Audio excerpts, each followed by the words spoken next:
Hi friends, అందరికీ నమస్కారం. ఇవాళ ఒక అక్క మా చిన్నోళ్ళకు ఒక పార్సల్ పంపించింది, అది చూస్తాను చూడండి. హాయ్ ఫ్రెండ్స్, ఇప్పుడైతే ఈ పార్సల్ ఏమున్నదో చూపిస్తా. ఒక అక్క పంపించింది పార్సల్. ఆ పార్సల్ ఏమున్నాయో చూద్దాం.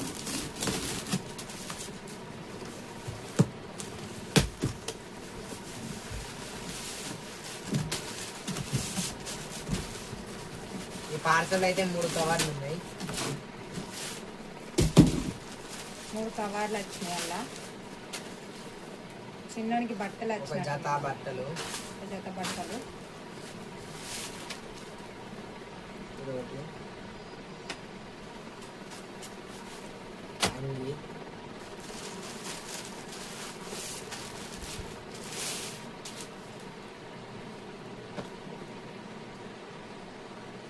Pant set.